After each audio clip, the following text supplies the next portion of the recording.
Hey everyone, welcome back. So as I promised last time, or anytime I'd get a new watch, I figured I'd do an unboxing and an initial reaction. So as you can see, the box is still sealed. In it is the Seiko 007, or Seiko SKX007. So I guess if we want to start off, we can start off by doing a brief wrist check. I guess that's kind of hard to see, isn't it? 1 second here. So today on the wrist, I have the watch that I opened up and examined last time, the Orient Panda WV0041TX. So as you can see, it's still ticking along quite nicely. I've got it on a canvas strap. It's a really cheap canvas strap that I bought, but you know what? In the month and a half or 2 months that I've had this particular watch, it's actually held up really nicely. So can't really complain. It's comfortable, and I think I paid probably about like $10 or $12 for it off of AliExpress. So just had that on the wrist. I've been wearing this watch a lot. As you can see, it's just absolutely gorgeous. The proportions on it are just right. And so that's what I wore for the day today. So why don't we go ahead and open up the box for the SKX.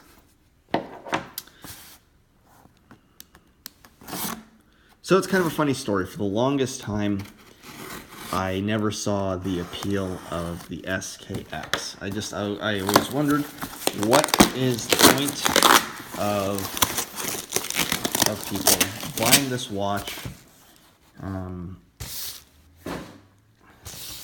when it looks like, when it's just a dive watch. I figured, what is the appeal? But you know what? I don't know what it is. The more you look at something, the more it kind of gets its hooks into you, right? And it just becomes something that, you start to notice everywhere, especially on Instagram.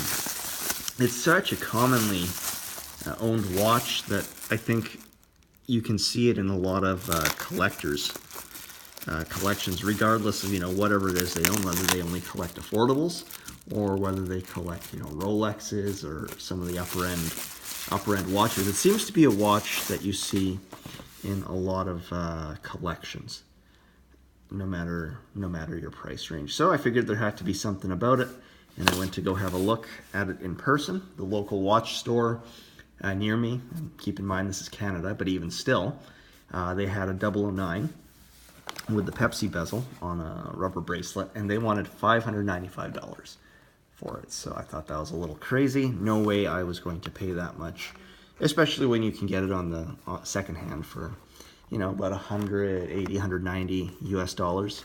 So I got this guy off of Amazon, Amazon Canada. I had some Amazon credit. Ended up paying about 200 or so for it from Japan. So here we go. As you can see, we got the Seiko white box that it typically comes with. My SSB 0031 also came along with that in a similar box as well. Keep in mind, this is the K version, not the J. It just happened to be a good price off of Amazon Canada. So there, what do we have here? We have our Seiko instructions. They look like they are in Japanese. What is it with me and Japanese instructions? I don't know. I'll look at that later. That's not important right now. Nothing else in the box. All right, why don't we go ahead and crack that guy open. Oh, geez, look at that. It's a Seiko watch, international model. This guarantee is valid only in Japan. Thanks, guys. Thanks a lot. All right. And there she is. Wow, look at that. I've never seen a 007 in person. I've seen the 009. I'm just kind of looking at her right now. I can already tell. Oh, wait, maybe not.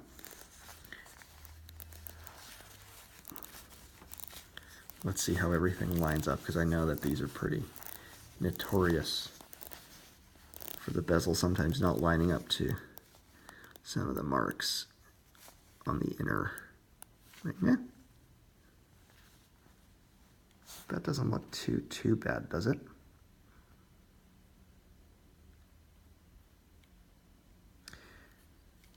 one of the first things I will say is the indices, the hour markers.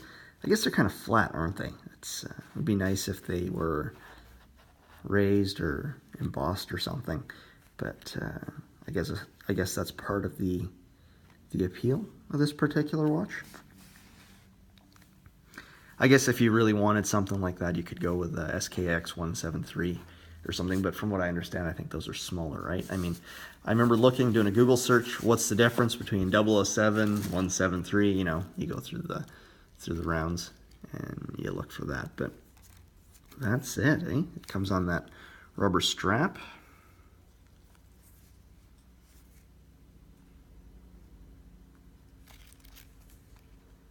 Yeah, so I guess I'm finally the proud owner of a 007 after all this time. It's my first watch with a day and date complication, so that's pretty cool.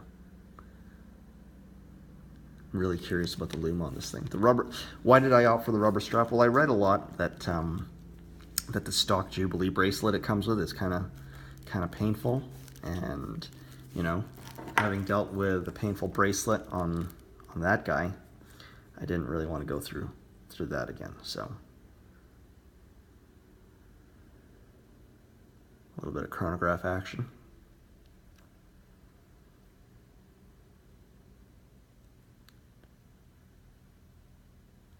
Yeah, that Seiko sweep is pretty smooth. It's quite nice, actually. All right, Panda can take a back seat. I really do like this Panda. And I actually posted a thread about it on Reddit, and it actually got quite a few likes, which was pretty cool. And I'm sorry for inadvertently maybe causing the price of the Pandas to go up a little bit on eBay. I remember reading through the thread that people were saying that they couldn't find it for under 200 US at the time when I posted about it. So if it caused a run on eBay, hopefully if you guys liked it, you were able to get it for a good price. Because you know what, it's a really fantastic watch to own. You can't beat chronograph that you can just grab and go. With. I mean, one of the things that concerns me, maybe in the future, if I ever, you know, do get enough money to buy a mechanical chronograph, it's got to be the service cost, right? That can't be cheap. There's a lot of moving parts, more so than just your average, you know, automatic watch. But yeah, no, that's something else. Grab and go, and it's solar. And you know what? I was looking at the subdials today while I was stuck in traffic on the Orient, and when you tilt it ever so slightly on the solar subdials, that's the black subdials here.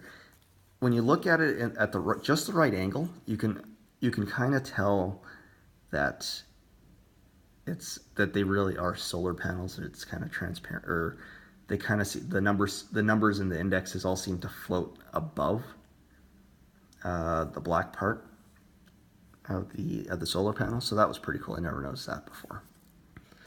So that guy can go back there. But yeah, there's this guy with the rubber straps. I think I read somewhere that these rubber straps, the purpose of these ridges is that they expand the deeper you go underwater. So let's check out that crown action. Oh yeah, look at that. Unscrews, unsigned crown, and it's got the tsunami wave on the back. I guess that comes off, doesn't it? I don't know if I'll take that off. My wife probably wouldn't.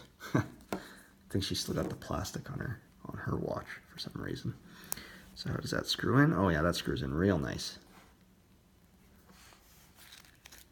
So right off the bat, you know, this watch has got a certain something, a certain je ne sais quoi that really just kind of commands your attention.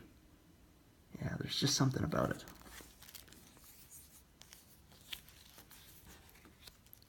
That rubber strap, you know what? That's pretty good. So like I was saying, if I had bought the metal strap, I would have ended up wanting a rubber strap anyways and would have just put the metal strap away. So I figured, you know what? Why not get the rubber strap, which I've read is pretty good. And yeah, it's actually really comfortable. a lot more comfortable than I figured any rubber strap would be. I think this is the first rubber strap I've had. Actually, the Casio. My first watch as a kid was a Casio, I think F91, but that's more like a plastic strap, isn't it? Anyways, this is the rubber strap. Nice weight. This is actually quite a heavy watch in comparison to some of the other ones. It's only my second diver, my other one being the Vostok Amphibia, Scuba Dude. But you can definitely feel the weight on this particular watch. The customs paperwork actually said it was 236 grams, so I don't know if that's including the box and all the packaging or whatever, but I'm not sure what the exact weight is. But yeah, that's my first impression with the SKX. Like I said, that is heavy. I don't know. Oof. Well, thanks for watching. I'm going to go set the date and time and enjoy my new watch. Hopefully you guys have enjoyed watching. Thanks again, and I'll post more maybe when I get a new watch. See ya.